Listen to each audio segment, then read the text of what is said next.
오늘 말씀 요한복음 말씀입니다.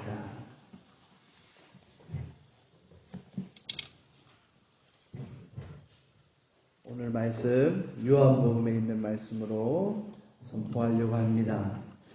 여러분, 제가 1년 동안 하나 부탁을 드리고 싶습니다. 뭐냐면 내년도 부활주일까지 한번 묵상해 주셨으면 하는 말씀이 뭐냐, 바로 레위기에 있는 말씀인데요.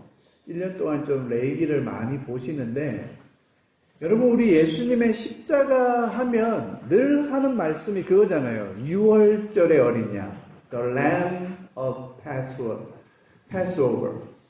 여러분, 여기 6월절의 어린 양이라고 하는 것은 우리 예수님의 십자가에 돌아가심을 상징하는 건 맞지요? 그렇다면 그 3일 뒤에 있을 우리 예수님의 부활을 이야기할 때, 그럼 6월절 다음의 절기가 뭐죠? 여러분? 6월절 다음의 절기요. 아니. 6월절 바로 다음. 예. 여러분, 바로 이 무교절은 2주 동안 진행이 됩니다. 아시죠? 6월절은 하루지만 무교절은 보름 동안 진행되는데, 그 무교절 안에 바로 부활절이 있습니다. 그래서 6월절과 이 무교절을 부활절과 띄어서 설명할 수가 없어요. 그래서 제가 1년 동안 레위기의 말씀을 많이 선포하려고 합니다. 레위기에 있는 말씀을 선포할 때에 내년도 부활절 주일날 함께 할 수 있다면 제가 레위기의 말씀으로 부활절 설교를 할 거거든요. 그래서 여러분들이 제가 이렇게 1년 동안 팁을 드릴 테니까, 우리 부활절이 얼마나 기독교에 있어서의 생명과 같은 절기잖아요. 그리고 우리가 주일날 예배 드리는 본질도 바로 이 부활을 기념하기 위한 매주의 모임이 바로 주일이듯이, 어쨌든 부활주일과 관련돼서 레위기와 함께 말씀을 전하려고 합니다. 나중에 1년 뒤에 한번 이 말씀이 무엇인지 저는 쉽게 전하고, 여러분들이 이미 다 알고 있는 것처럼 고개를 끄덕이면서 함께 예배 드렸으면 좋겠고요. 오늘 말씀은 요한복음 20장에 있는 말씀입니다. 우리 11절부터 18절까지의 말씀인데요. 제가 한 절, 여러분이 한 절 함께 교도하려고 합니다.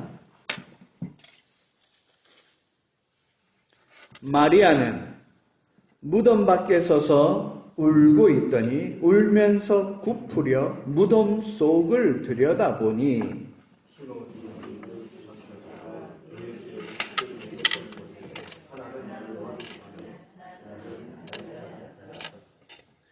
천사들이 가로되 여자여 어찌하여 우느냐? 가로되 사람이 내 주를 가져다가 어디 두었는지 내가 알지 못함이니이다.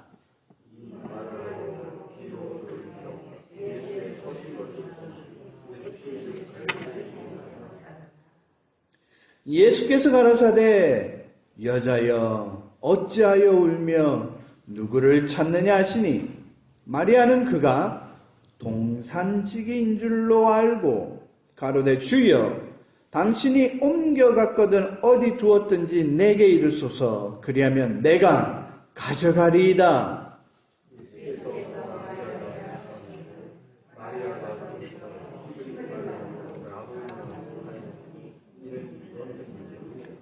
예수께서 이르시되 나를 만지지 말라. 내가 아직 아버지께로 올라가지 못하였노라. 너는 내 형제들에게 가서 이르되 내가 내 아버지 곧 너희 하나님, 내 하나님 곧 너희 하나님께로 올라간다 하라 하신대. 막달라 마리아가 가서 제자들에게 내가 주를 보았다 하고 또 주께서 자기에게 이렇게 말씀하셨다 이르니라. 아멘. 여러분, 이 부활절 하면 여러분도 잘 알다시피 고린도전서 15장이 우리가 이야기하는 부활장이라고 합니다. 그래서 그 부활장을 한번 오늘 15장 꼭 집에 가셔서 한번 묵상해 보시면 오늘 우리 장로님께서 기도하신 내용의 많은 부분이 바로 고린도전서 15장에 등장을 합니다. 여러분, 이 부활장을 이야기하기 전에 우리는 부활이라고 하는 이 주제에 대해서 너무나도 잘 알고 있습니다. 얼마나 중요한지 알죠? 저도 중고등학교 시절에 새벽 4시 반에 일어나가지고 그 동네 가장 큰 공설 운동장에 가서 그 추위 속에 새벽 6시, 5시나 6시 땡 하면 그 지역에 있는 모든 사람들이 와서 찬양하고 연합성가대 한 500명, 1000명 뒤에 서가지고 흰옷 입고 찬송가 부르고 여러분 기억나십니까? 비가 온다 그러면 실내 체육관으로 들어가고 비가 안 온다 그러면 공설 운동장, 제가 부산에서 있을 때는 사직 야구장에도 가서 우리 야구는 구경만 하지 야구장을 밟을 순 없잖아요. 그런데 그때는 이제 야구장 실컷 밟고 오고 그 잔디 인조잔디지만 밟고 오고 이랬습니다. 부활절하면 가장 큰 행사예요. 제가 이 지역에 있는 목사님들하고 얘기했더니 저기 잘 아시죠? 워싱턴 DC에 가서 모이는데 요즘에는 안 간지 벌써 몇 년 됐습니다. 작년에는 저 혼자 갔더니 저 혼자 와 있더라고요. 아무도 안 와서. 저 혼자 거기서 기도하고 왔습니다. 어디 앞이죠? 토마스 제퍼슨. 아, 그럼 링컨 메모리얼 앞에는 여러분 백인들이 벌써 수십 년째 하고 있습니다. 작년 같은 경우에는 코로나 때문에 백인들도 안 모였어요. 그래서 제가 토마스 제퍼슨에서 기도하고 링컨 메모리얼로 갔더니 거기에 있는 한 50여 명? 335, 그 링컨 메모리얼 앞에 있는 계단에 앉아서 저쪽에서 어떤 사람 찬양하면 여기 같이 찬양하고, 저도 한국말로 찬양하니까 많은 사람이 박수 쳐주고, anyway, 그래서 올해도 가보자 하다가 몸이 안 좋아서 못 갔긴 했는데 한번 우리 교회도 한번 가보는 것도 나쁘지 않겠다 싶은 생각이 듭니다. 여러분, 그 어두컴컴한 저녁에서 워싱턴을 바라보면서 민족과 나라를 위해서 기도하고 예수의 부활을 찬양하고 또 돌아오고 그렇게 했는데요. 여러분, 여기 목사님들이 그런 얘기 하더라고요. 그 토마스 제퍼슨 앞을 한국 교회가 선택하기 위해서 한 5년 정도, 한 30년 전에 그렇게 워싱턴 DC하고 싸웠대요. 니네 그냥 링컨 메모리얼 앞에 같이 해라. 왜 너희는 따로 하느냐. 우리 영어가 안 된다. 그래갖고도 막 이래가지고 결국에는 그 앞에서 20몇 년간 하다가 지금 코로나 전후로 해가지고 지금 못 모이고 있습니다. 그게 뭐 큰 교회 몇 교회에서 이번 올해는 뭐 ICC에 인터내셔널 갈보리에서 모인다 이런 얘기도 하고 그랬었는데요. 이렇듯이 이 부활절 하면 아침 새벽 막 이런 얘기를 많이 하시는데 여러분 희한하게 그런데요. 이 부활절 날 아침에 여러 종류의 사람이 나옵니다. 첫 번째는 어떤 사람이냐?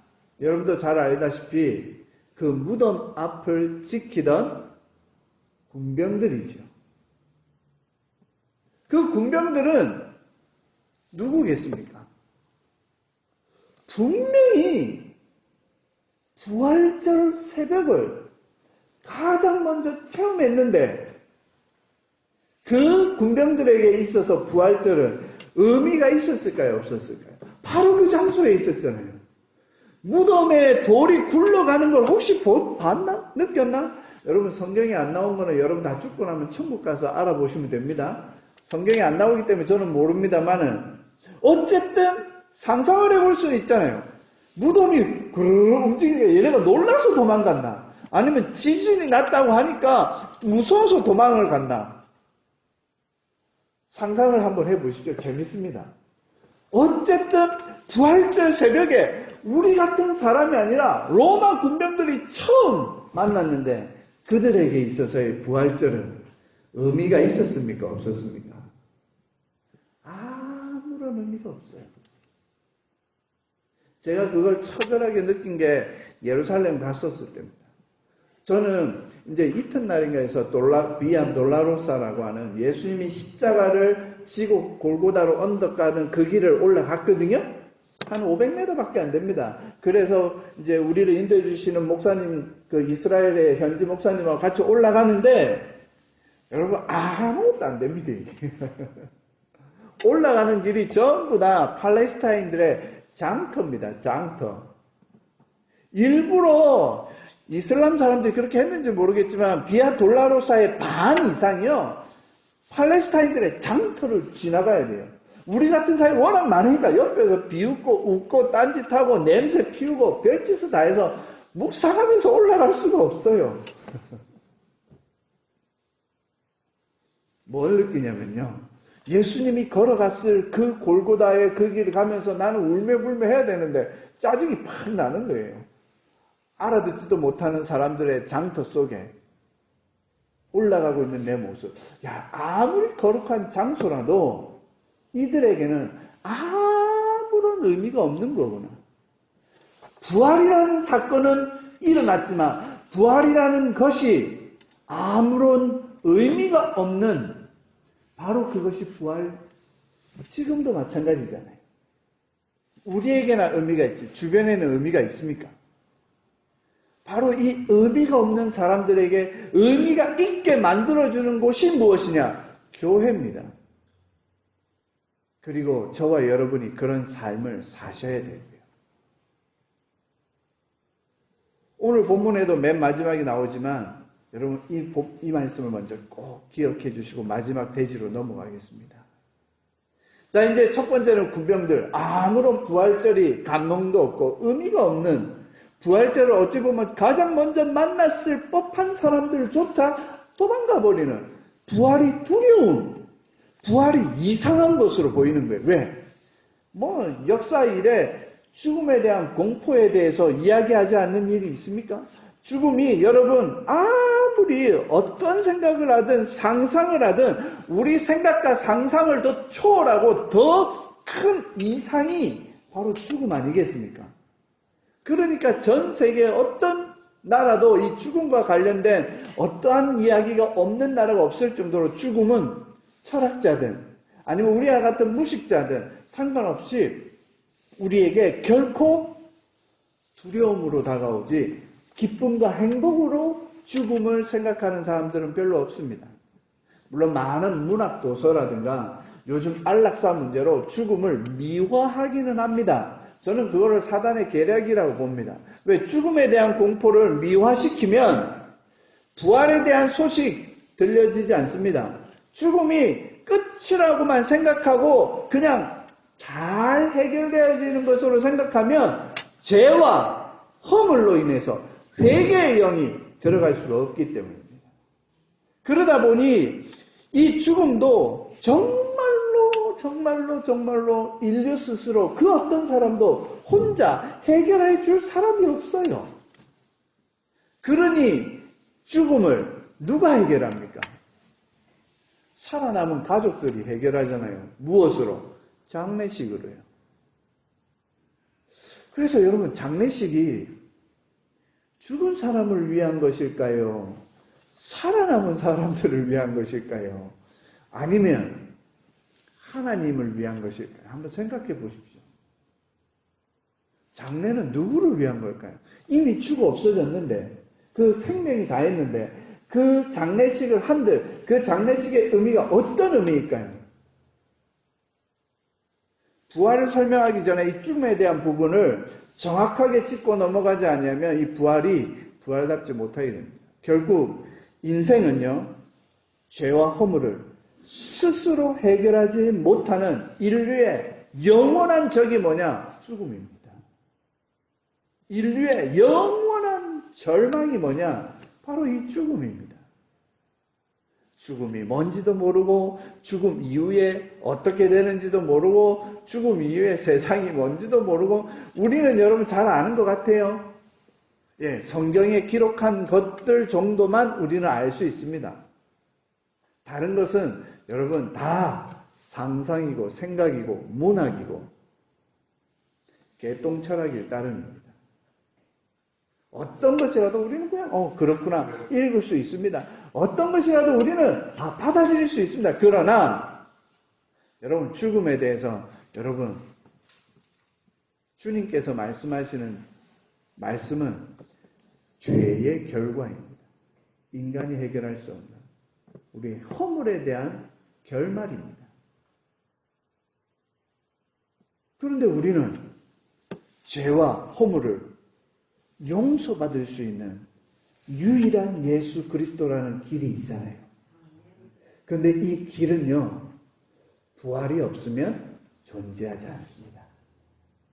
사도 바울이 오늘 여러분 제가 꼭 읽어보셔야 될 고린도전서 15장에 뭐라고 했죠? 만약 부활이 없으면 너희의 믿음이 헛것이요, 우리가 전하는 것도 헛것이요, 우리는 이 세상에서 가장 불쌍한 사람이다 라고 하고 있습니다.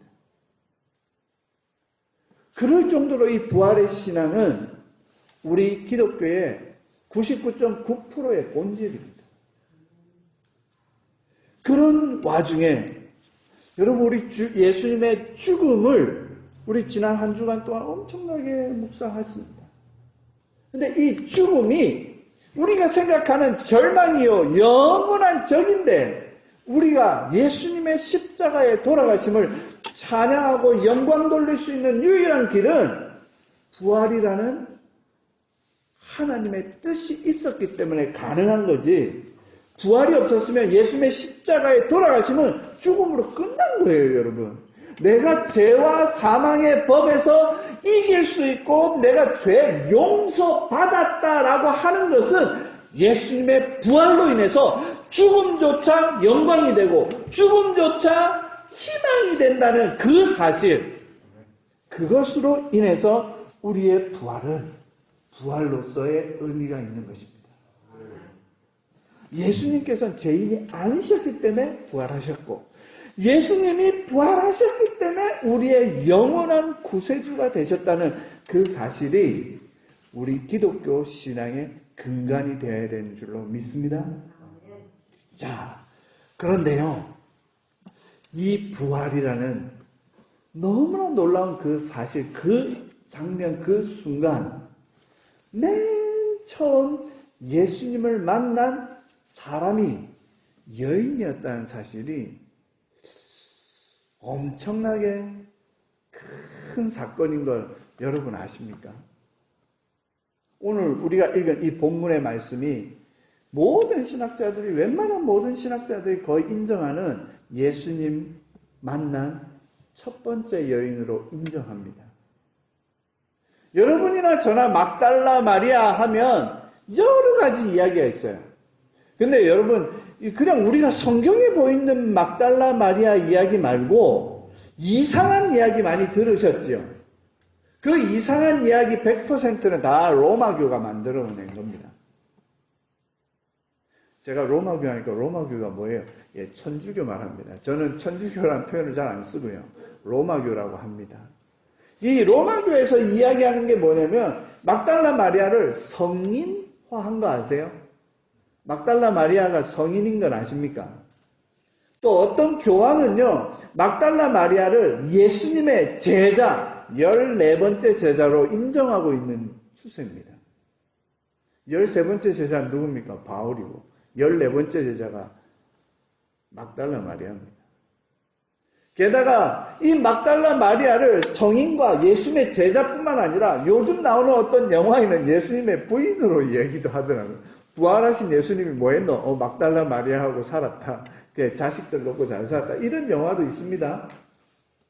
그리고 예수님의 14번째 제자이면서 동시에 베드로와 늘 성경 말씀과 예수님의 말씀의 진실이 뭐냐, 팩트 체크하는 상대방의 이런 디베이트 상대자로서, 즉 토론자로서 막달라 마리아를 아주 높이 숭상도 합니다. 오늘 처음 들으셨다면 그냥 듣고 잃어버리셔도 되는 이야기입니다. 즉 이렇게 신학 공부하면 쓸데없는 것도 많이 배웁니다. 자, 그러다 보니 이 막달라 마리아에 대해서 굉장히 이야기들 많이 하지만, 저는 오늘 마지막으로 말씀을 드리면 막달라 마리아는 성경에 있는 내용 외에 더 이상 신경 안 쓰셔도 됩니다. 신경 쓰시고 싶으시면 천국 가서 물어보면 되고요. 여러분, 오늘 본문에 나오는 이 말씀, 막달라 마리아라는 이 표현이 신약 성경에 12번 정도 나옵니다. 마태, 마가, 누가, 요한 네 군데 다 골고루 나옵니다. 그런데 이 막달라 마리아가 딱 누가복음 8장을 빼면 11번은 예수님의 십자가와 부활 사건에 집중되어 있습니다. 자, 그럼 8장 한번 보실까요? 이 8장의 말씀을 인용해서 이제 로마교가 별 소설을 다 쓰는데, 자, 우리 누가복음 8장 1, 2, 3절 읽어보겠습니다.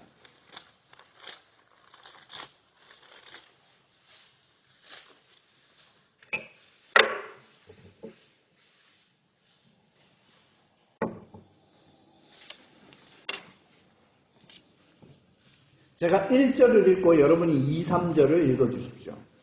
이후에 예수께서 각 성과 촌에 두루다니시며 하나님의 나라를 반포하시고 하시며 그 복음을 전하실새 12 제자가 함께하였고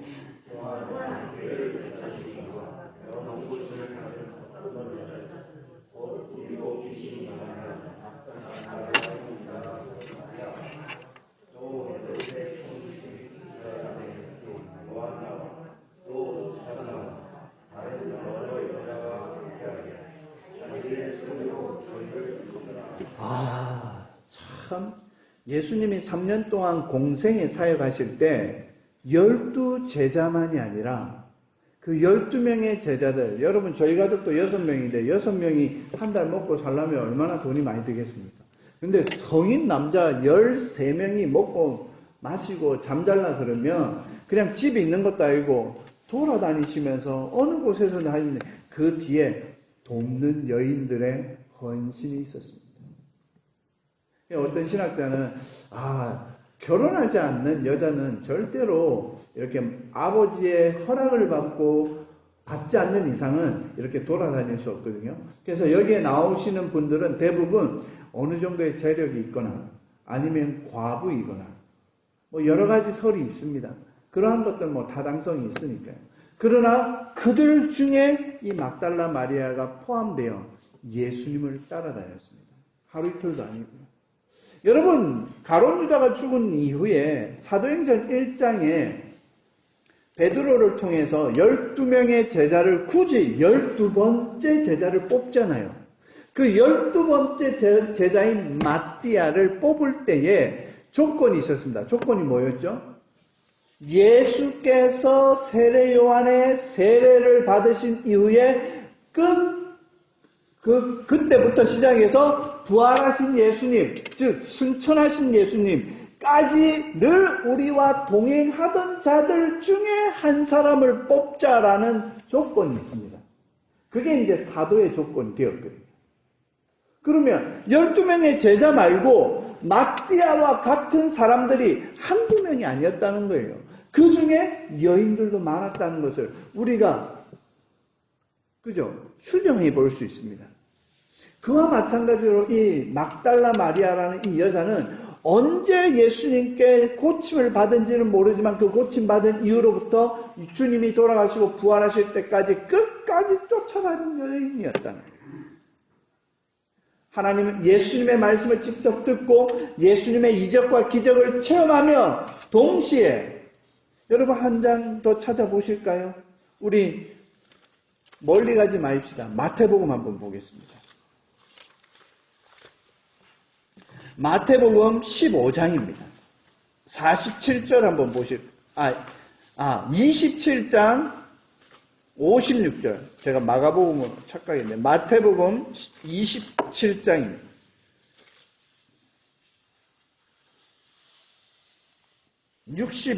57절, 61절, 56절 먼저 보겠습니다.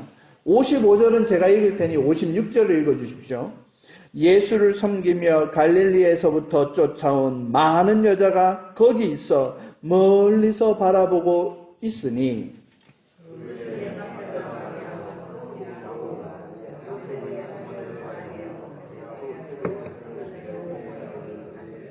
보세요. 예수님의 십자가 밑에서 끝까지 떠나지 아니하고 베드로도 보지 못한 그곳에 여인들이 있었습니다. 그 중에 여인들 첫 번째 막달라 마리아 이름 올라가 있는 거 보십시오. 그리고 나서 어디? 여러분 잘 아시다시피 제가 60절 읽을 테니 여러분 61절 읽으시면 됩니다. 바위 속에 판 자기 새 무덤에 넣어두고 큰 돌을 굴려 무덤 문에 놓고 가니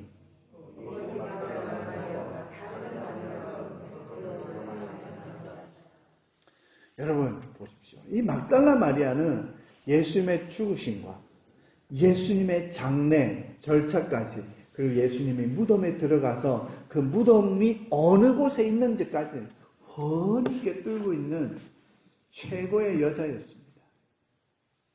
그냥 보통 여자가 아닙니다. 많은 분들이 막달라 마리아 7 귀신 들렸고 장녀이기도 하고 귀신 들렸고 그 다음에 뭐 희한한 얘기 많이 하시지만 왜 그런 나쁜 이야기만 하시는지 제가 이해를 못하겠더라고요. 이렇게 막달라 마리아가 예수님의 최고로 따라다니는 여성 중에 여성이에요. 여러분 이제 막달라 마리아를 그런 귀신 들려갖고 미친 여자 이렇게 생각하지 마십시오. 막달라 마리아는 예수님의 제자들도 하지 못한 일을 해낸 오죽했으면 로마교가 예수님의 14번째 제자를 하겠다. 의미 없이 그렇게 붙이지는 않았겠죠.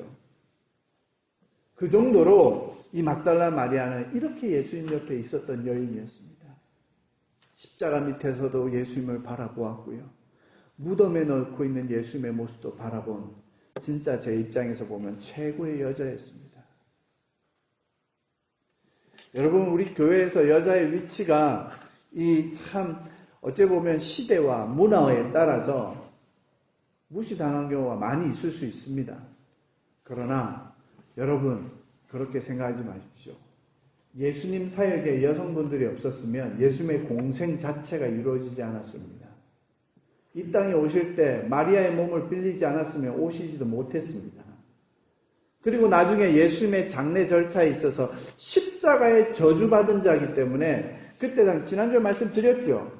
유대인들은 신명기와 레위기 말씀을 저주받은 자이기 때문에 건들지도 않았어요. 그리고 또 6월절에다가 무교절 절기니까 건들지도 않았어요. 그냥 누가 해요? 장례를 제대로 하지도 않았어요. 그냥 수건으로 뗄떨 맞고 그냥 넣고 도망간 거예요, 다. 그러니까 여자들이 최고의 장례용품을 들고 예수님의 장례에 제대로 한번 치러보겠다고 한 2, 3일 지났으니까, 안식일 지났으니까 이제 가자. 여자들이 와서 봐니까 무덤문이지. 그래서 제자들이 알려요. 제자들이 와서 보니까 예수님 없네?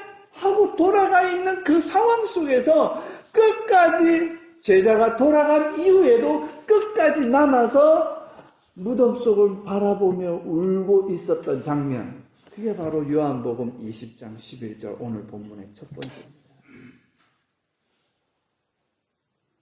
얼마나 대단합니까? 솔직히 저도 여자 4명하고 살지만 여자가 남자보다 나은 것 같아요. 저희 교단은 아직 여자 목사님 인정하지 않지만 우리 교단의 많은 목사님들, 여자 목사님들 참 대단하시다 다 인정하고 있습니다. 당장 우리 교회도 여자분이 더 많잖아요. 남자 여자 구별하는 게 아니고 그렇게 구별되어져 온 사회와 문화 속에서 우리 교회는 그런 판단을 내려서는 안 된다는 겁니다. 남자든 여자든 그리고 어린애들. 여러분 어린애들이 얼마나 신앙 좋은지 아십니까 여러분? 제가 미국에 와서 첫 번째로 전도했던 가정은 우리 애들 때는 지금은 요 자리에 없지만 둘째하고 첫째는 여기 있지만 첫째하고 둘째가 반 이상 전도한 거나 다름없어요. 이제 중앙장로교에 등록시켜서 거기에 집사로 계시고 요 버크에 사시는데요. 평생 한국에서 교회 안 나가다 미국에 처음 만났고 어쨌든 전도하게 됐어요. 그때는 제가 사역지가 없었기 때문에 미국 바로 와서 그래서 제일 큰 게 어디냐 중앙장로교에 갔죠. 저도 등록을 해야 된대. 등록했죠. 이 사람 데리고 가려고. 그래서 저 초신자 교육까지 4주 받았습니다. 중앙장로교에서. 제 교인 남바도 있습니다. 6207번인가 있습니다.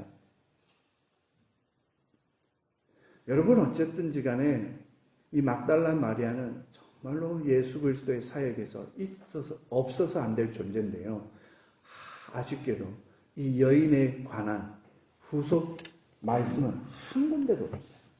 딱 예수님의 부활과 십자가에서만 존재하는 여인입니다. 여러분, 그런데요, 이 여인조차도 오늘 성경 본문처럼 예수님의 부활이나 이거를 전혀 기대하지 못했던 것 같아요. 무덤이 비어있는 걸 보면서도 오늘 본문 말씀 보세요. 뭐라고 하십니까? 빈 무덤을 바라보며 슬픔에 잠긴 마리아, 천사를 만났음에도 불구하고 뭐라고 하는지 보십시오. 두 천사가 예수의 시체에 누웠던 하나는 머리편에 하나는 발편에 있는데 천사가 그냥 뭐라고요? 여자여 어찌하여 우느냐 가로되 내 주를 가져다가 어찌하는지 난 모릅니다. 천사하고 대화도 아직까지 죽어있는 예수님, 저 같으면 그래요. 천사, 희한한 천사가 있다? 그러면 혹시 예수님 부활한 거 아니야? 라고 생각할 수도 있는데 전혀 상상도 못하는 거예요. 무엇을요? 예수님의 부활을 상상조차 하지 못하고 있습니다. 천사를 만났는데도요. 이렇듯 3년 내내 예수님과 함께 있고 예수님의 삶과 함께 동행했던 이 마리아, 막달라 마리아조차 어째 보면 평가 예수님의 12명의 제자보다 더 대단하다고 할 수 있는 이 막달라 마리아조차도 첫 번째로 천사를 만났는데 전혀 모르고 어떤 감정은 슬픔에서 괴로움을 토로하며 예수님의 시체라도 내가 뭐하러 왔지요? 장례를 하고 예수님의 향품을 발라드리려고 왔는데 없네요. 그냥 그걸로 고통받고 있습니다. 여러분, 이거를 어떻게 우리에게 적용할까요? 많은 교회도 그렇고요. 많은 교회 안의 성도들도 그렇고요. 부활의 의미가 이렇듯 무시당하고 있을 수도 있습니다. 분명히 부활의 현장이 있고 그 빈 무덤을 보았는데도 불구하고 예수님의 시체만 찾고 있을 수 있습니다. 제가 구체적인 예시를 들지 않더라도 어떤 의미인지 다 아시리라 봅니다. 혹시 우리의 삶은 빈 무덤을 보고 부활의 신앙을 갖고 있는데 부활의 신앙을 갖고 있는 사람처럼 성도처럼 행하지 못하고 있는 건 아닐까요? 자, 이제 이 막달라 마리아가 이제 두 번째 만남을 갖습니다. 누구를 만나십니까? 예수님을 만났어요. 알라스. 이제 예수님 만났으니까 예수님 할 수 있는데 오늘 성경 본문의 14절 15절에 뭐라고요? 동산지기인 줄 알았다. 동산지기. 거기가 어떤 개인적인 소유가 있어서 누가 이렇게 관리자가 있었나 보입니다. 우리로 보면 이게 정원산지 누군지는 우리 알지 못하지만 어쨌든 그 동산 관리자였던 것 같아요. 왜? 아리마대 요셉이 부자였고 아리마대 요셉이 마련했던 무덤에 넣었으니까 거기가 아리마대 요셉의 소유지가 아니었을까 우리는 상상할 수 있죠. 그런데 그 동산을 관리하는 동산직인 줄 알고 뭐라고 이야기하냐면 예수님을 만났는데 동산직인 것 같아요. 여러분 이게 엄청난 저한테는 센세이션이었어요. 마리아한테 물어보려고요. 천국 가서. 어떻게 예수님하고 3년 내내 함께 다녔고 예수님의 십자가 돌아가시고 제자보다 나은 여인인데 어떻게 예수님을 못 알아볼까? 그죠? 여러분 여러 가지가 있을 수 있는데요. 십자가의 예수님만 믿고 신앙생활 하시는 분들 많습니다. 부활하신 예수님을 만나지 못해서요.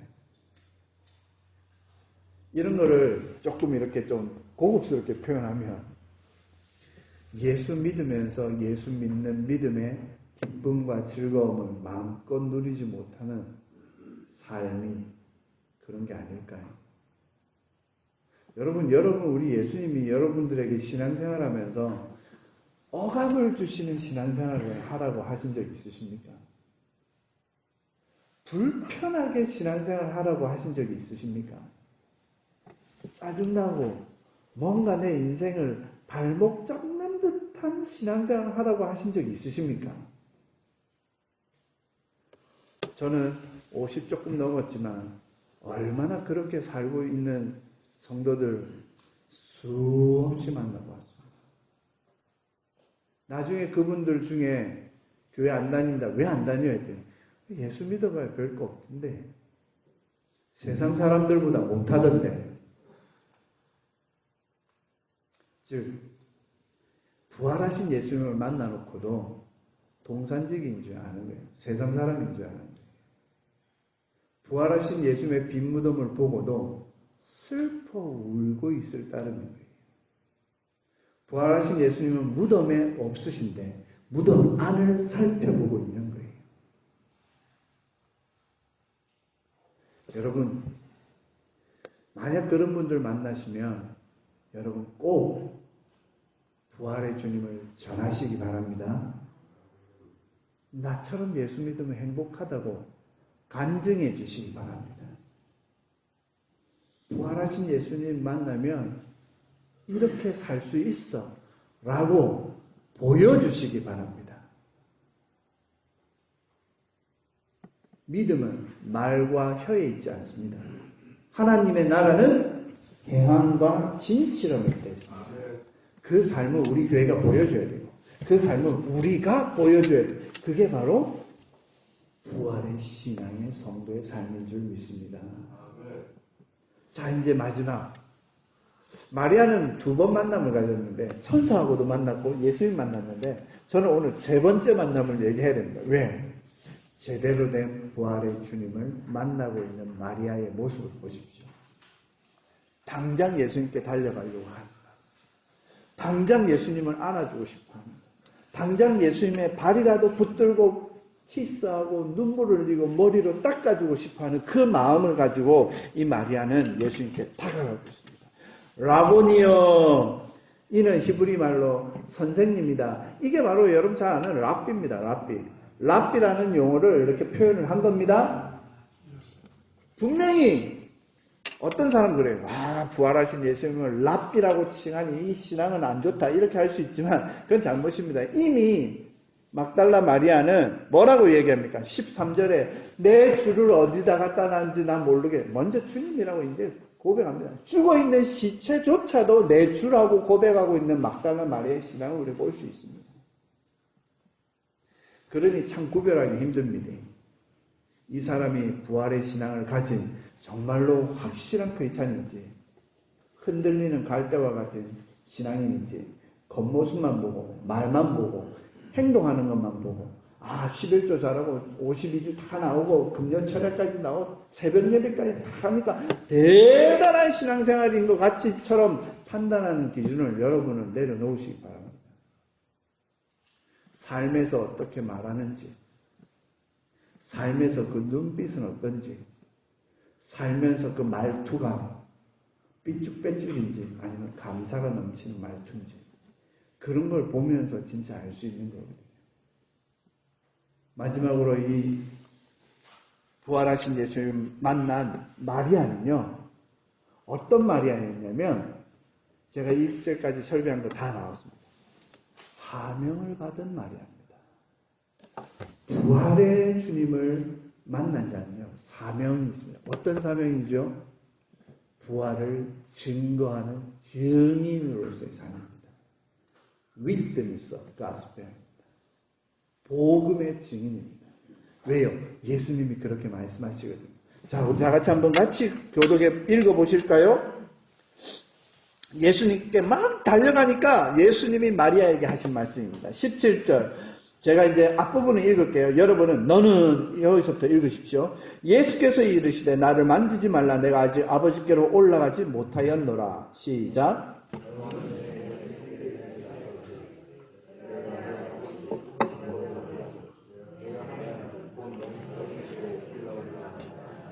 야, 어떤 사명을 받았습니까? 예수님의 부활을 보았으니 너는 그 부활을 본 것을 증거하러 가. 누구에게 먼저요? 제자들에게.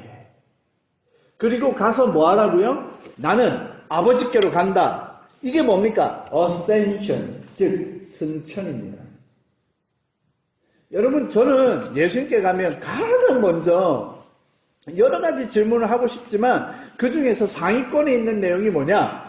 예수님, 40일 동안 뭐 하셨어요? 묻고 싶은 거예요. 야, 40일 동안 계시면서 예수님 잘 드셨나? 예수님 이제 부활의 몸이니까 우리가 뭐 영화에서 보듯이 뿅뿅뿅 하면서 여기도 뿅 나타나서 복음을 전했을 때 그 부활하신 예수님이 전한 복음은 무엇일까? 아주 상상이 하늘을 찌릅니다. 궁금합니다. 바로 그 예수님조차도요, 부활하신 다음에 바로 하나님께로 가시지 않고 그 부활의 몸을 입고 40일 동안 세상에서 뭐 하셨는지 여러분 생각해 보세요. 3년 동안 이미 수태 말씀하셨던 말씀 제자들에게 다시 40일 동안 나타나셔서 말씀하고 계시잖아요. 처음에는 두려워 말라 안심부터 시작해서 내가 너희들에게 했던 말 기억해라 이 말씀까지요. 그리고 제가 다음 주에 엠마오의 두 제자 설교할 건데요. 엠마오의 두 제자를 만났던 그 장면도 이 막달라 마리아 비슷하지 않아요? 근데 엠마오의 두 제자는 12명의 제자 안에 없는 제자죠. 저는 엠마오의 두 제자의 한 명의 이름은 있습니다. 글로바라는. 한 명의 이름은 없어요. 그 이름에 저와 여러분의 이름이 들어갔으면 좋겠습니다. 다음 주에 보시고요. 오늘 마지막 마리아에게 부활하신 예수님 마지막으로 부탁하신 것은 사명이었습니다. 저와 여러분 사명은 목사만 받는 게 아닙니다. 전도사, 장로만 받는 게 아닙니다. 안수 집사나 권사처럼 안수받고 뭔가 다지면 이게 사명이 아니죠. 뭐가 사명일까요? 부활하신 예수님을 믿는 모든 크리스찬들이 하는 일이 바로 사명입니다. 저처럼 복음을 전할 수도 있고요. 또 저도 6일 동안 일합니다. 세상 사람들 만나면서 일합니다. 그러면서 뭘 할까요? 그들이 다 저 목사인 줄 압니다. 목사로서 어떤 말을 하고 어떤 행동을 하고 어떤 툴을 할지 엄청나게 지켜보고 있다는 사실, 더 지켜보고 있다. 부담스럽지만 그래도 그 가운데서 부활하신 예수님의 향기가 되기 위해서, 그리스도의 편지가 되기 위해서. 제가 지난주에 대사관 2번이나 들어갔거든요. 우리를 뭐라고 합니까? 저는 대사관 들어갈 때마다 그렇게 생각합니다. 나는 예수님의 대사인데, 대한민국 대사는 내보다 좀 높지만 나는 예수님의 대사인데, 예수님의 대사입니다, 여러분. 어떤 나라요? 하늘나라. 제가 대사관에 있는 직원하고 얘기하면서 막 그런 얘기했어요. 미국이, 맞다, 여기는 대한민국이지. 미국 땅에 있지만 대한민국이에요. 교회, 즉 저와 여러분이나 여러분이 살고 있는 집은요, 하늘나라에서 파송된 대사관이라고 보시면 됩니다. 여러분의 직장도 마찬가지예요. 여러분의 집에 누가 오든지, 여러분의 집에 어떤 사람이 오든 그리스도의 향기를 느껴야 되고. 왜요? 여러분이 대사니까. 대사는요, 무슨 사람이 대사입니까?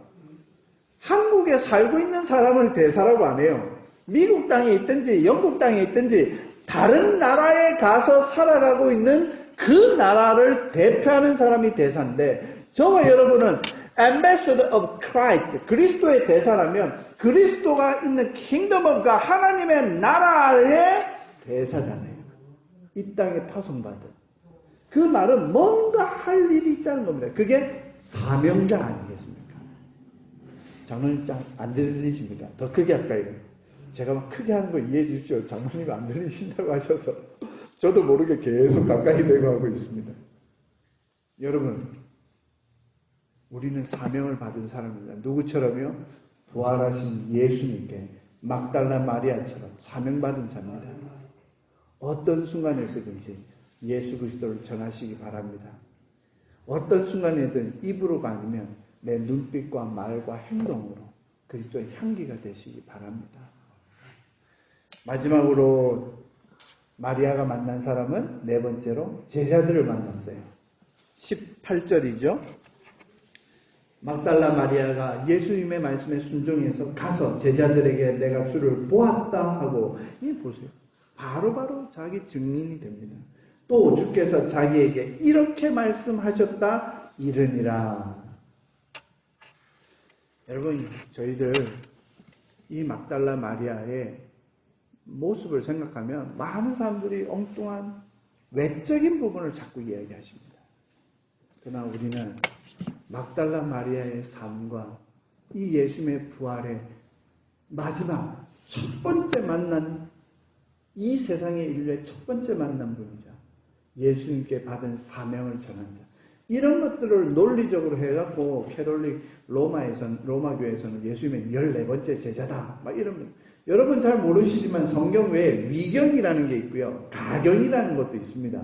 그 위경에 보면 The Gospel of Mary of Magdalene라고 막달라 마리아 복음도 있습니다. 그 복음서 안에는 베드로하고 맨날 싸워요. 네 말이 맞니 내 말이 맞니. 예수님 이리 말씀하셨는데 마리아는 아니야 그렇게 말씀하셨는데, 아 그럼 이렇게 말씀하면 되겠네. 그게 이제 사복음서하고 조금 다른 바가 많아서 그걸 위경으로 빼놨습니다. The Gospel of Thomas, 도마 복음도 있는 거 아시죠? 여러분, 이렇듯이 많은 그런 우리 성경으로 인정하지 못한 그런 내용에서 막달라 마리아는 굉장히 높은 위치에 있습니다. 그러나 성경은 딱 여기까지만 얘기하고 끝냅니다. 그 이유는 천국 가서 물어보기로 하고요. 우리는 성경에 기록되어 있는 이 마리아의 모습과 삶과 태도를 보면서 우리가 예수님 앞에서, 하나님 앞에서 21세기를 어떻게 살아야 될까 한번 다시 다짐하시기를 주의 이름으로 축원드립니다. 기도하시겠습니다.